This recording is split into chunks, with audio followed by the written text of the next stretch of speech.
इस वीडियो में बात करेंगे टाटा पावर कंपनी लिमिटेड के बारे में, जहाँ पे दोस्तों अगर हम बात करें तो सारी चीज़ें एक-एक करके हम देखने वाले हैं। डिलीवरी परसेंटेज कितना देखने को मिला है और म्यूचुअल फंड का होल्डिंग क्या है अभी के टाइम में अगर देखा जाए तो। और कहीं न कहीं दोस्तों यहाँ पे रिटेल इन्वेस्टर्स यहाँ पे गलती कर रहे हैं, उसके बारे में मैं आपको बताने वाला हूँ, टाटा पावर में अगर देखा जाए तो। और वीडियो को पूरा लास्ट तक आप देखते रहिए, एक-एक करके सारी चीज़ों को हम यहाँ पे डिस्कस करने वाले हैं। और अभी तक आपने अगर इस वीडियो को लाइक नहीं किया है तो लाइक और शेयर करना मत भूलिएगा। सबसे पहले तो यहाँ पे आप देखेंगे कि 0.89% की तेज़ी में क्लोजिंग हमें देखने को मिला 5 जनवरी के दिन अगर हम बात करेंगे यहाँ पे। और यहाँ पे गैप अप ओपनिंग हुआ, उसके बाद ज़बरदस्त तेज़ी दिखने को मिला। लास्ट में देखेंगे थोड़ा गिरावट हमें लगातार देखने को मिला था, बट एक रिकवरी के साथ लास्ट में क्लोजिंग हमें देखने को मिला, जो कि फिर भी माइनर कह सकते हो कि तेज़ी के साथ 0.89% की तेज़ी के साथ क्लोजिंग हमें देखने को मिला। जैसे कि आपको मैं पहले से ही बताते आ रहा हूँ कि कहीं न कहीं आपका पोर्टफोलियो में पावर सेक्टर का स्टॉक, रिन्यूएबल सेक्टर का स्टॉक, विंड एनर्जी जो भी कह सकते हो यहाँ पे, रिन्यूएबल एनर्जी और पावर सेक्टर, ये सभी के स्टॉक आपके पोर्टफोलियो में ज़रूर होना चाहिए अगर देखा जाए तो। पहले से मैं आपको बताते आ रहा हूँ, बिकॉज़ ये आपको पोर्टफोलियो को ग्रीन रखने में काफ़ी मदद करेगा अगर देखा जाए तो। ये सेक्टर दोस्तों अगर हम देखें, कोई भी स्टॉक उठाओ इस सेक्टर में, आप अपने हिसाब से देखें। बाकी दोस्तों, ये जो पावर सेक्टर है, रिन्यूएबल एनर्जी सेक्टर है, कह सकते हो अभी के टाइम में पिछले 1 डेढ़ साल से काफ़ी ज़बरदस्त ग्रो में है। कोई भी स्टॉक उठा लो आप, पिछले 1 डेढ़ साल से अगर हम बात करें पावर सेक्टर का या फिर कह लो रिन्यूएबल एनर्जी का, कोई भी स्टॉक उठा लो, पिछले 1 डेढ़ साल में ज़बरदस्त तेज़ी हमें लगातार देखने को मिला है, चाहे वो पेनी स्टॉक हो या फिर कह सकते हो कोई लार्ज कैप बड़ा स्टॉक हो। और यहाँ पे देखेंगे तो टाटा पावर की अगर हम बात करेंगे, टाटा पावर में, तो अभी के टाइम में आप कहेंगे 52, मतलब कह सकते हो ऑल टाइम हाई के आसपास स्टॉक ट्रेड कर रहा है। और अभी भी दोस्तों अगर हम बात करें, काफ़ी ज़बरदस्त कह सकते हो, कुछ लोग बाई भी कर रहे हैं। और कहीं न कहीं दोस्तों अगर हम बात करेंगे तो मैंने आपको पहले ही बताया हुआ है, जब भी आपको स्टेबल कंडीशन में स्टॉक देखने को मिले तो वहाँ पे बाई करने का मौका बनता है। जैसे यहाँ पे स्टेबल कंडीशन में देखने को मिला था, तो ज़बरदस्त उस समय उस जिन्होंने बाई किया होगा, ज़बरदस्त अभी टाइम में रिटर्न मिला होगा। पिछले 1 महीने में अगर हम बात करेंगे तो यहाँ पे आप देखेंगे 4.5% का रिटर्न उससे भी ऊपर का है, 5 दिन में 1.5% से भी ऊपर का रिटर्न है। और यहाँ पे देखेंगे पिछले 1 महीने में यहाँ पे एक स्टेबल कंडीशन में आया हुआ था, जहाँ पे इन्वेस्टमेंट करना एक अच्छा मौका था। 5 दिन की अगर हम बात करेंगे तो देख सकते हो यहाँ पे एक स्टेबल कंडीशन में आया हुआ था, जहाँ पे इन्वेस्टमेंट करने का एक अच्छा मौका था। और आप देखेंगे यहाँ पे जब भी एक स्टेबल कंडीशन में यहाँ पे हमें देखने को मिला है, ज़बरदस्त तेज़ी उसके बाद देखने को मिला है, यहाँ पे देख सकते हो। अभी भी स्टेबल कंडीशन में अगर देखा जाए तो 1 ईयर के चार्ट में देखेंगे तो अभी भी लगभग स्टेबल कंडीशन में, बट फिर भी थोड़ा तेज़ी हमें यहाँ पे देखने को मिल गया है। स्टेबल था यहाँ पे देखेंगे पहले। फिलहाल अगर हम बात करेंगे और भी कुछ इन्फॉर्मेशंस के बारे में, जैसे कि देखेंगे यहाँ पे म्यूचुअल फंड का होल्डिंग हमें क्या देखने को मिल रहा है। बात करेंगे म्यूचुअल फंड के होल्डिंग के बारे में तो देखेंगे यहाँ पे ऑलरेडी अगर हम बात करेंगे म्यूचुअल फंड शेयर चेंजेस अभी भी हमें देखने को मिल रहा है और होल्डिंग्स अभी भी देखने को मिल रहा है। लगातार कह सकते हो कि जब भी बिकवाली हमें देखने को मिला है, कह सकते हो थोड़ा कम देखने को मिला है, जब भी बाई देखने को मिला है ज़बरदस्त देखने को मिला है। मतलब जितना बाई देखने को मिला है उससे कम बिकवाली हमें देखने को मिला है दोस्तों अगर हम बात करेंगे अक्टूबर 2023 में। कुछ इतना का कह सकते हो 2,77,720 का हमें कह सकते हो शेयर का हमें बिकवाली जो भी कह सकते हो म्यूचुअल फंड की तरफ से देखने को मिला था। और बात करेंगे यहाँ पे बाई का, तो नवंबर 2023 की अगर हम बात करें यहाँ पे डाटा हमें देखने को मिल रहा है, जो कि देखेंगे काफ़ी ज़बरदस्त हमें बाइंग जो देखने को मिला है लगातार। पहले के मुकाबले कह सकते हो कि अभी जितना हमें यहाँ पे अवेलेबल दिख रहा है, सबके मुकाबले काफ़ी ज़बरदस्त यहाँ पे इंक्रीज़ हमें देखने को मिल रहा है होल्डिंग में। और कहीं न कहीं यहाँ पे जो रिटेल इन्वेस्टर्स हैं, अगर हम बात करें, जो भी इन्वेस्टर्स दोस्तों अगर हम बात करेंगे, काफ़ी ज़बरदस्त अपना माल यहाँ पे निकाल रहे हैं, मतलब प्रॉफ़िट बुकिंग कर रहे हैं। अभी देखो, बहुत सारे स्टॉक में ऐसा भी होता है कि प्रॉफ़िट बुकिंग, मतलब कि यहाँ पे 100% का 200% का रिटर्न मिल गया तो भी प्रॉफ़िट बुकिंग नहीं करना। मतलब काफ़ी बार ऐसा भी होता है कि ना कीजिए तो और आने वाले टाइम में और अभी आपको ज़बरदस्त रिटर्न मिलेगा, ऐसा भी होता है। बट काफ़ी सारे लोग यहाँ पे 100% का 50% रिटर्न लेके और निकल जाते हैं काफ़ी सारे स्टॉक से। अभी के टाइम में अगर हम बात करेंगे यहाँ पे टाटा पावर का, तो फिलहाल इन्वेस्टर्स की अगर हम देखेंगे यहाँ पे, तो कह सकते हो जो प्रोमोटर का, एफआईएस का, डीएस का, गवर्नमेंट का जो भी होल्डिंग आप देखेंगे यहाँ पे, तो इंस्टीट्यूशनल होल्डिंग लगातार कह सकते हो इंक्रीज़ होता हुआ जा रहा है।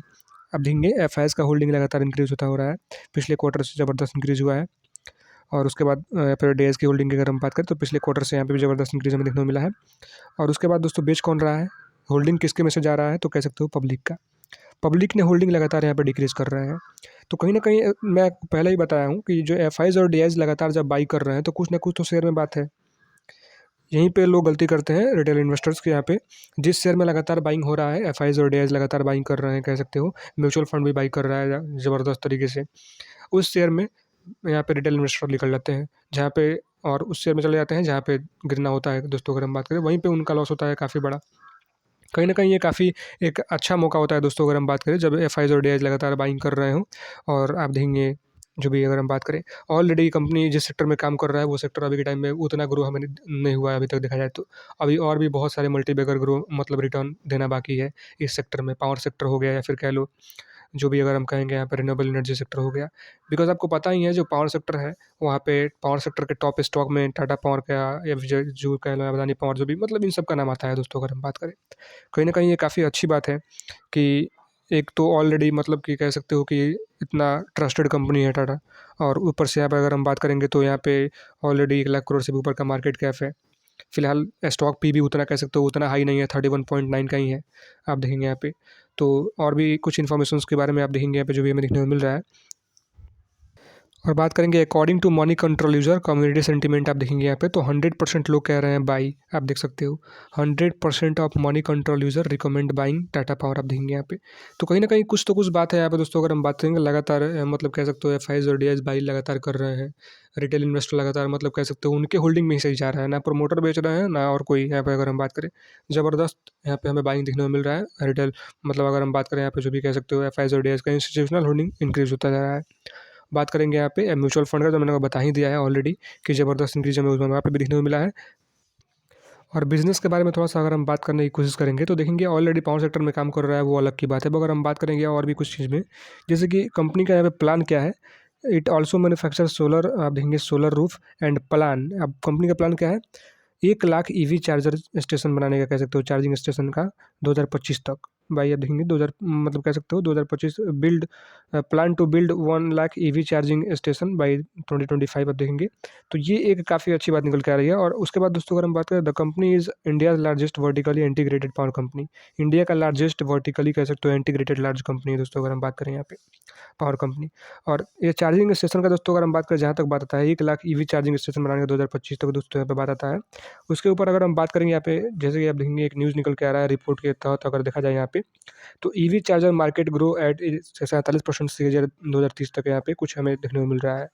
और ये कुछ अनुमान लगाया गया है दोस्तों अगर हम बात करें तो। और कहीं ना कहीं India's EV charger market is set to grow hoping CAGR of 46.5% in rate till, अब देखेंगे यहाँ पे जो भी कह सकते हो 2030 तक इतना मतलब CAGR के साथ ग्रो करेगा। उसके बाद अगर हम बात करेंगे यहाँ पे EV charger market predicted to achieve annual sale in 3 million units meet the requirement of charging chargers by 2030।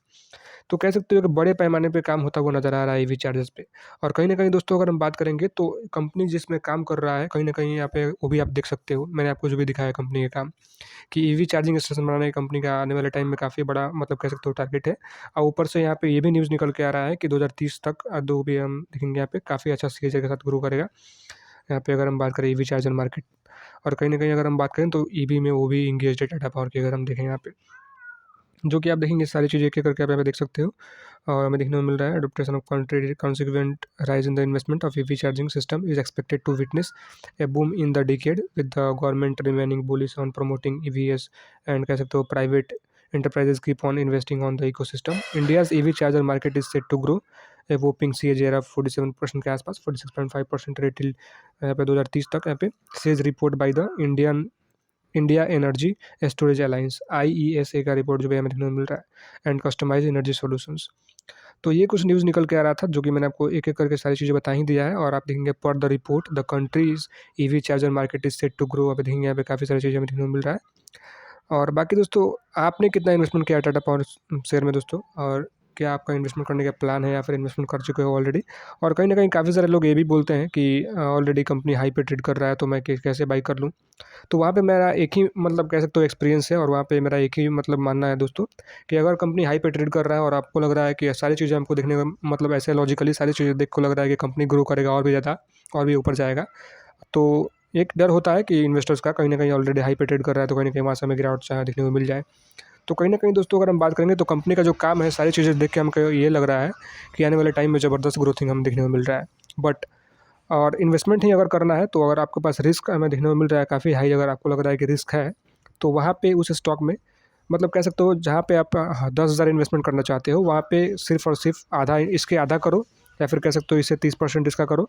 और थोड़ा आपको आगे आने वाले टाइम में अगर गिरावट देखने को मिल जाए तो और एवरेज कर लो, या फिर अगर गिरावट ना देखने को मिले तो एकदम से ज़बरदस्त चीज़ हमें देखने को मिलेगा। तो ये मेरा फंडा है दोस्तों, अगर देखा जाए तो थोड़ा थोड़ा करके एवरेज आप कर सकते हो अगर आपको थोड़ा रिस्क लग रहा है तो। बाकी आप देखेंगे यहाँ पे डिलीवरी परसेंटेज जो भी देखने को मिल रहा है 5 जनवरी के दिन अगर हम बात करेंगे तो टोटल क्वांटिटी कितना ट्रेड हुआ है आप देखेंगे 3,75,57,423, जिसमें डिलीवरेबल क्वांटिटी कितना है 88,50,220। जो कि 23.56% का देखेंगे यहाँ पे डिलीवरेबल परसेंटेज देखने को मिल रहा है 5 जनवरी दिन अगर हम बात करेंगे। बाकी दोस्तों आज के लिए कुछ इतना ही, और जो भी करना है अपने रिस्क पे कीजिएगा। मेरा जो ओपिनियन था मैंने आपको बता दिया। बाकी आपको क्या करना है, अपने कोई भी इन्वेस्टमेंट करने से पहले अपने फाइनेंशियल एडवाइजर से एडवाइस लीजिए, उसके बाद सोचिए आपको क्या करना है। This video is only for education purpose. Video में कोई बाई सेल या फिर होल्ड की सलाह नहीं है। मिलते हैं किसी दूसरे वीडियो में, तब तक के लिए बाय बाय।